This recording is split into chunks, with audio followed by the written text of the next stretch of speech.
नई नौकरी, कहानी, मन्नू भंडारी। टाई की नॉट ठीक करते हुए कुंदन आदेश देता जा रहा था।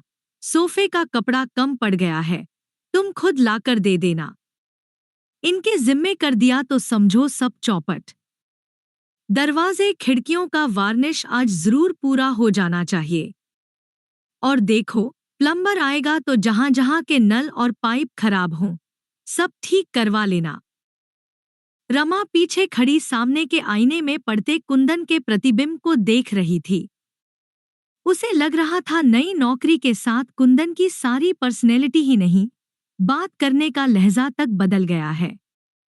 कितना आत्मविश्वास आ गया है सारे व्यक्तित्व में, रौब जैसे टपका पड़ता है। होठों के कोनों में चुरुट दबाए जाने से पहले इसने सारे घर का एक चक्कर लगाया। यह भी रोज का एक क्रम हो गया था। पीछे के बरामदे में दर्जी सोफे के कवर सिलाई कर रहा था। कुछ दूर खड़ा मिस्त्री छोटे छोटे टिनों में वार्निश तैयार करते लड़के को कुछ आदेश दे रहा था। कुंदन को देखकर उसने सलाम ठोका।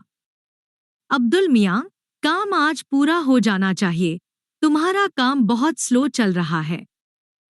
काम भी तो देखिए सरकार, समय चाहे 2 दिन का ज्यादा लग जाए, पर आपको शिकायत का मौका नहीं दूंगा मैं साहब, काम की क्वालिटी पर। अच्छा अच्छा, कुंदन लौट आया।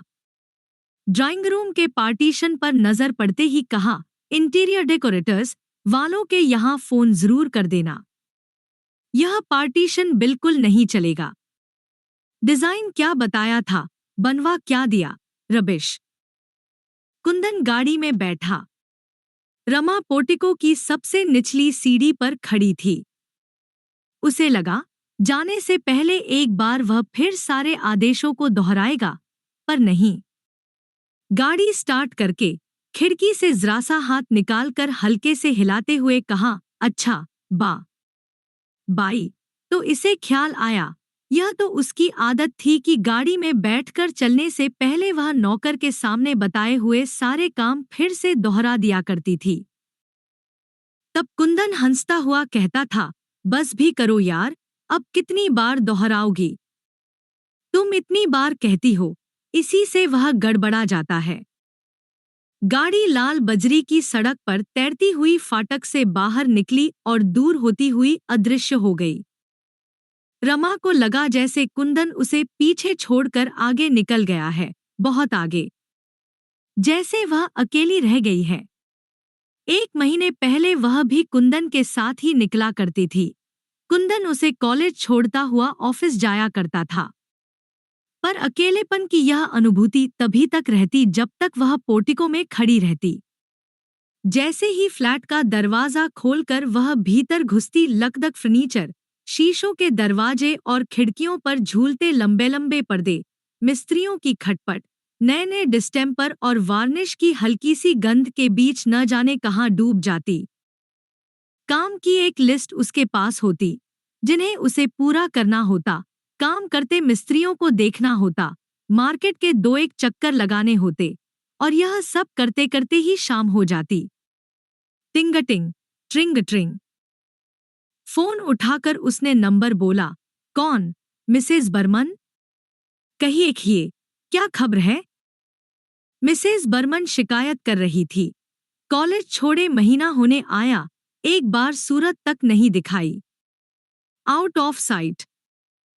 अरे नहीं, रमा ने बात बीच में ही काट दी। उसने थोड़ा सा झुककर कोहनी मेज पर टिका ली। उल्टे हाथ में पेंसिल लेकर वह फोन का संदेशा लेने के लिए जो पैड रखा था, उस पर यूं ही आड़ी तिरछी लकीरें खींचने लगी। आज लंच के समय आओ न, साथ बैठकर खाएंगे। तुम्हारे चले जाने से हमारा डिपार्टमेंट तो सूना ही हो गया। लंच के समय तो तुम्हें बहुत ही मिस करते हैं। और एक तुम हो कि जाने के बाद खबर तक नहीं ली। क्या बताऊं, इस नए घर को ठीक कराने के चक्कर में इतनी व्यस्त रही कि उधर आ ही नहीं सकी। अच्छा यह बताइए सुधा, मालती, जयंती सब कैसी हैं? कहा ना, आज आ जाओ।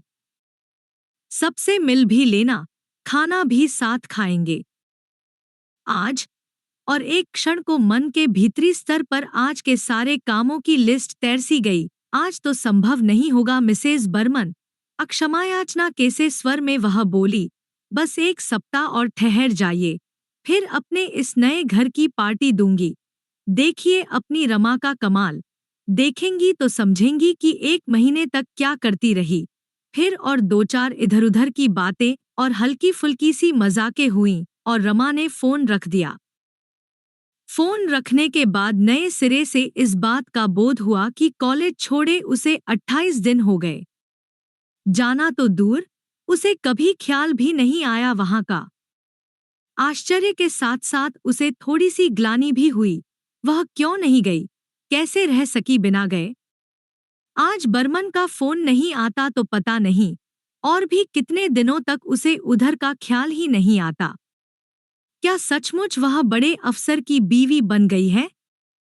उसे मजाक में कसा हुआ जयंती का रिमार्क याद आया।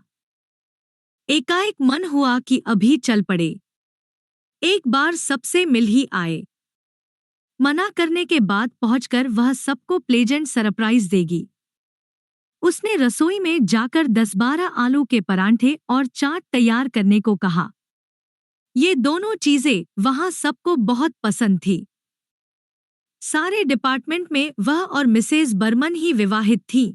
बाकी सब कॉलेज हॉस्टल में रहती थी और अच्छी अच्छी चीजें खाने की उनकी फरमाइशें बनी ही रहती थी। उसे अपनी फेयरवेल पार्टी की याद आई। 10.5 साल की सर्विस थी।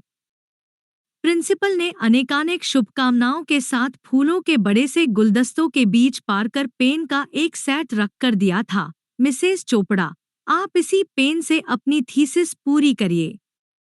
जब भी वापस काम करने का मन हो, बिना किसी संकोच के चली आइए, यहाँ आपका हमेशा ही स्वागत है। उसके डिपार्टमेंट की सभी लेक्चरर्स गाड़ी तक छोड़ने आई थी।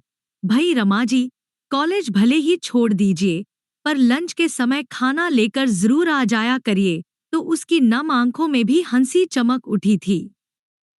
तब उसे कुंदन की बात याद हो आई थी, तुम वहां पढ़ाने जाती हो या खाने? फोन पर भी जब तुम लोगों की बातें होती हैं, तो खाना ही डिस्कस होता है। उसने केवल उन लोगों से ही नहीं कहा था, बल्कि मन में भी सोचा था कि लंच के समय वह कॉलेज चली ही जाया करेगी। आखिर उसे भी तो अपने को कॉलेज से एकदम काट लेने में काफी कष्ट होगा। इस तरह धीरे धीरे तो फिर भी। तो क्या कुंदन ने ठीक ही कहा था? कॉलेज छोड़ने का निर्णय लेकर वह चुपचाप रो रही थी और कुंदन उसे समझा रहा था, मैं कह रहा हूँ, तुम्हें कति अकेलापन नहीं लगेगा, तुम जरा भी कमी महसूस नहीं करोगी। Rather you will feel relieved. कितना स्ट्रेन है तुम पर आजकल। कुंदन को एकाएक विदेशी कंपनी में इतनी बड़ी नौकरी मिल जाएगी, इसकी आशा औरों को चाहे रही भी हो, कुंदन को बिल्कुल नहीं थी। डॉक्टर फिशर से पिछले 8 साल से उसके संबंध थे, विशुद्ध व्यावसायिक संबंध। उनकी प्रशंसा और सद्व्यवहार को भी वह व्यावसायिक औपचारिकता से अधिक कुछ नहीं मानता था, पर 12 दिन तक केवल जश्न ही मनाया था रमा और कुंदन ने। पैसे की उसे इतनी लालसा नहीं थी, पर मारवाड़ी कंसर्न का काम उसके टेम्परामेंट के बिल्कुल अनुकूल नहीं था। रमा इस नए माहौल से नितांत अपरिचित नहीं थी। क्लब, डांस, डिनर, कॉकटेल, यह सब वह बचपन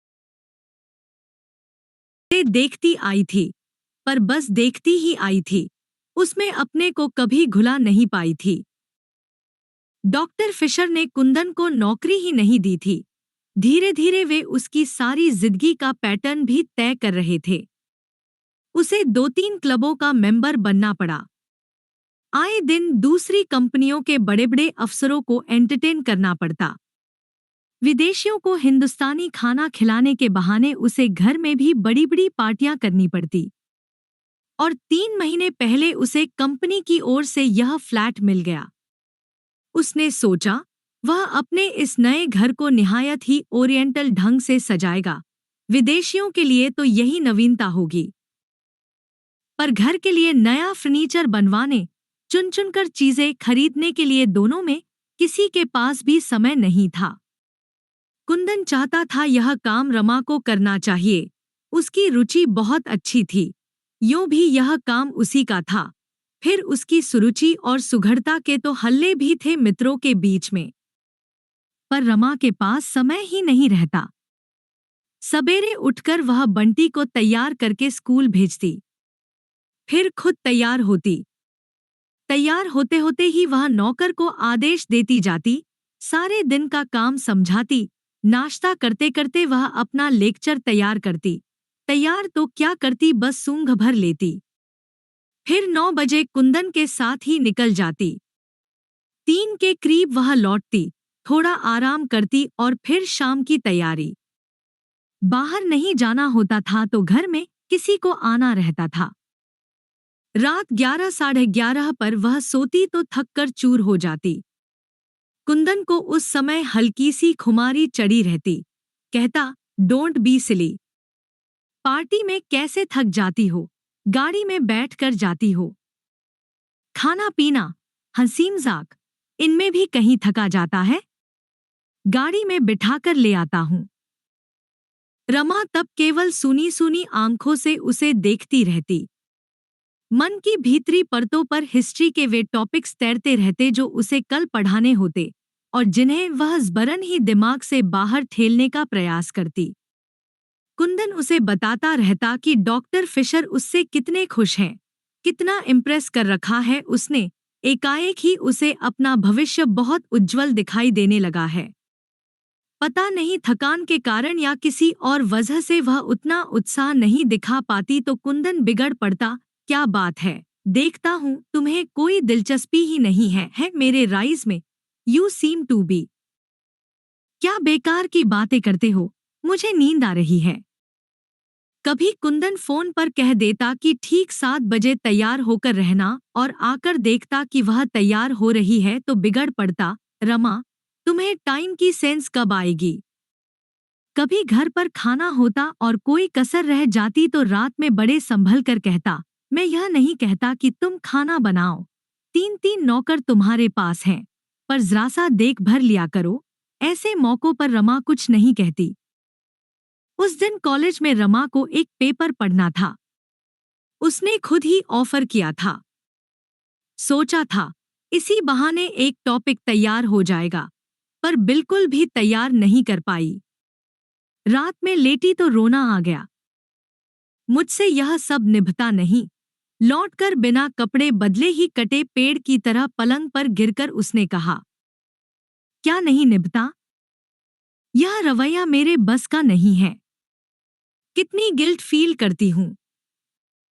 बिना तैयारी किए पढ़ाना, लगता है लड़कियों को चीट कर रही हूँ।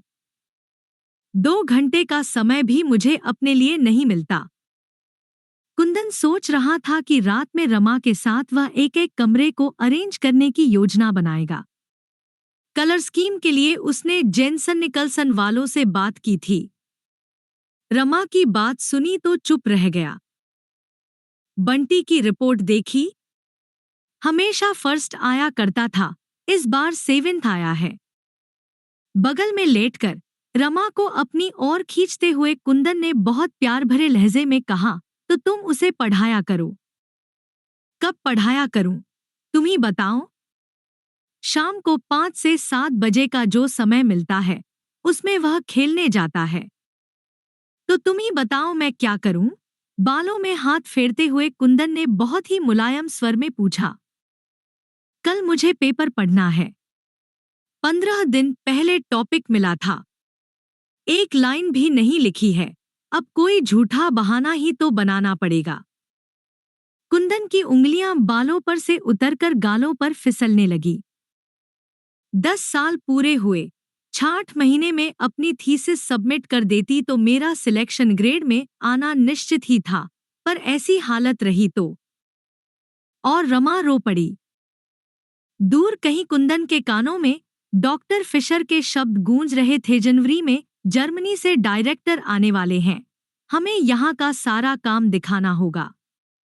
एक नया प्लांट बिठाने की भी योजना है, उसके लिए कुछ रिस्पॉन्सिबल लोगों की जरूरत होगी।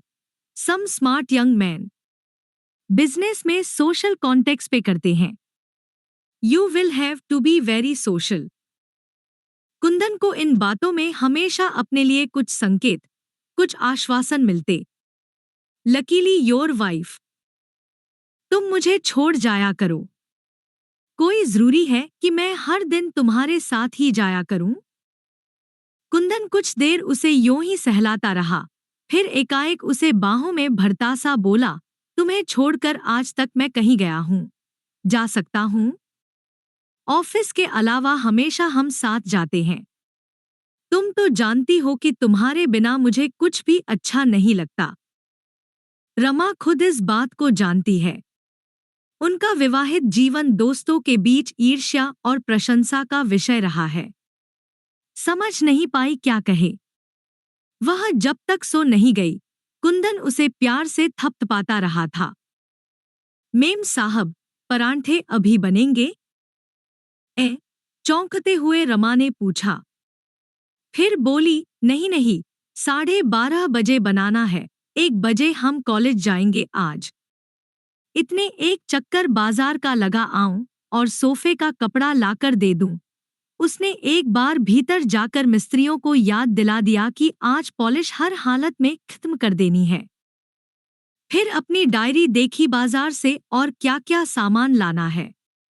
कपड़े बदलने अंदर गई तो देखा नौकर ने रैक से सारी किताबें निकाल रखी थी और पोंछकर जमा रहा था।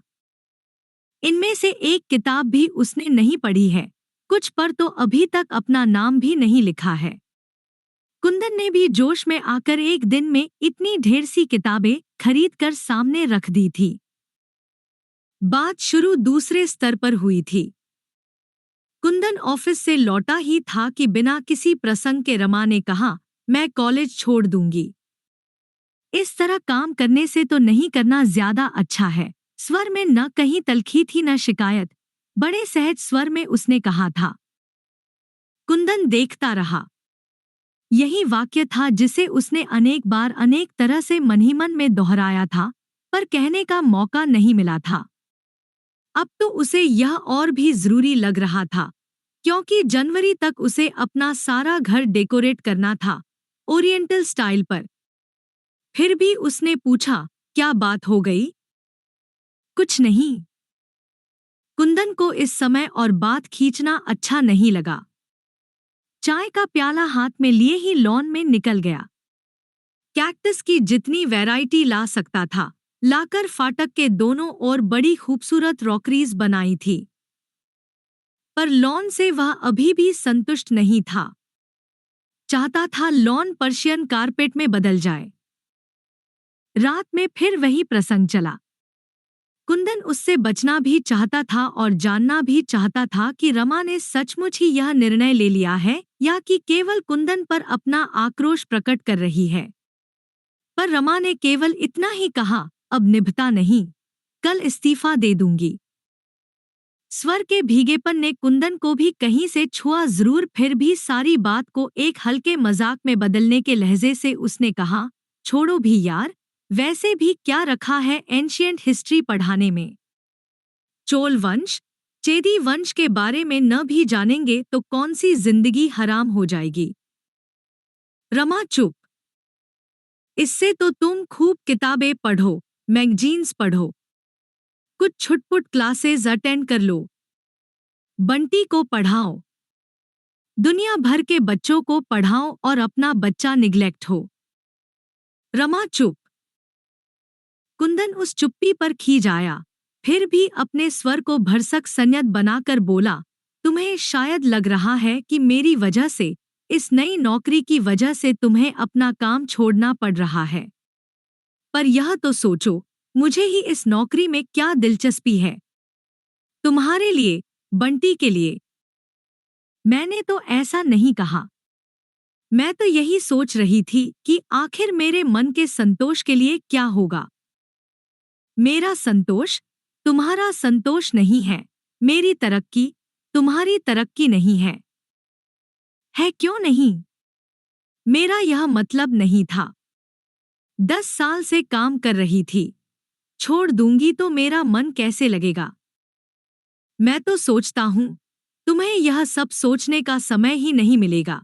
और शाम को उसने 3 बंडल किताबें लाकर सामने रख दी थी। और सचमुच उसके बाद उसे यह सब सोचने का समय ही कब मिला? आज भी मिसेज बर्मन के टेलीफोन ने ही उसे कॉलेज की याद दिलाई, वरना सारे दिन गाड़ी में घूम घूम कर उसने घर का सामान खरीदा है। पर्दों के लिए उसने लूम वालों से यह तय किया कि 40 गज कपड़ा बनाकर वह उस डिजाइन को नष्ट कर देंगे, जिससे वैसे पर्दे और कहीं देखने को भी न मिले। डिजाइन भी उसने खुद पसंद करके बनवाया था। राजस्थान की किसी रियासत का बहुत सा सामान नीलाम हुआ था। कितने दिनों तक वह वहां जा जाकर बैठी थी। पुरानी पेंटिंग्स, झाड़ फानूस और भी सजावट की छोटी मोटी चीजें उसने खरीदी थी। आज दरवाजों का पॉलिश समाप्त हो जाएगा तो सारा सामान जमाना है। डायरेक्टर मुंबई आ गए हैं, अगले सप्ताह तक यहाँ आ जाएंगे, तब तक वह सब जमा लेगी। इंटीरियर डेकोरेटर्स वालों के यहाँ से एक आदमी बराबर आता रहा है। तभी उसे फोन का ख्याल आया। लाइन एंगेज्ड थी। वह बाहर जाने के लिए निकल ही रही थी कि टेलीफोन की घंटी बजी। रमा ने रिसीवर उठाकर अपना नंबर बोला। ओह, मैं सोच रहा था तुम कहीं मार्केट के लिए नहीं निकल गई होगी। बस निकल ही रही थी। सुनो डार्लिंग, लंच पर मेरे साथ एक साहब होंगे, यहीं के हैं। बहुत फॉर्मल होने की जरूरत नहीं है, बस जरा सा देख लेना। डेकोरेटर को फोन किया था, पर लाइन नहीं मिली, लौट कर फिर करूंगी। ओके। खट। रसोई में जाकर रमा ने कहा, थोड़ी सब्जियां उबालकर इन उबले हुए आलूओं में मिला दो। परांठे नहीं बनेंगे, वेजिटेबल कटलेट बना देना। फिर उसने फ्रिज खोलकर देखा, सब कुछ था। जब वह कॉलेज जाती थी तो कुंदन का लंच ऑफिस जाता था, पर आजकल वह लंच के लिए घर ही आता है। 1 तारीख लंच के लिए कुंदन आया। जब भी वह घर आता, एक बार सारे घर का चक्कर लगाता।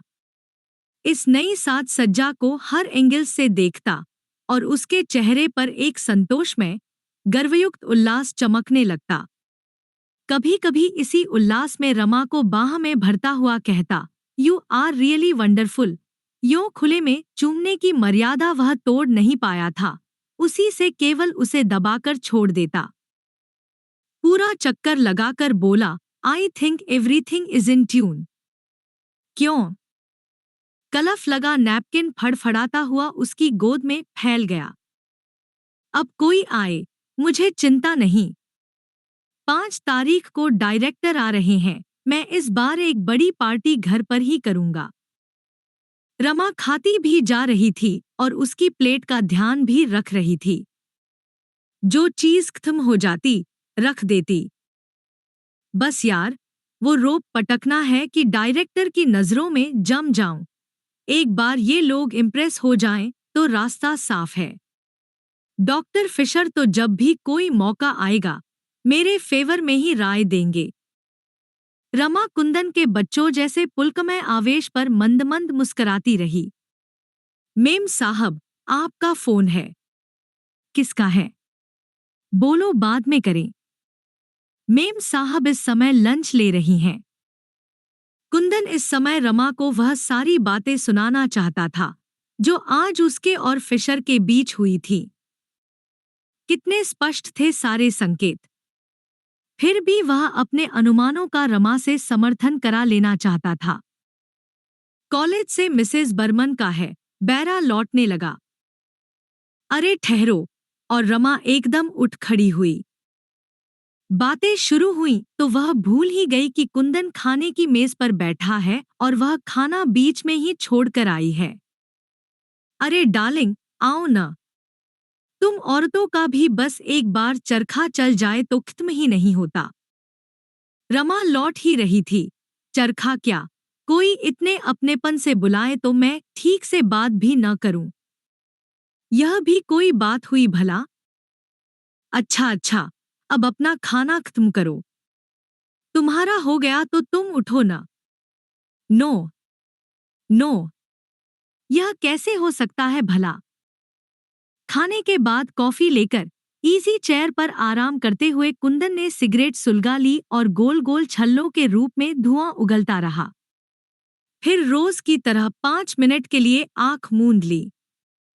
रमा अखबार पलटने लगी। अब चलें। झटके से कुंदन उठ खड़ा हुआ।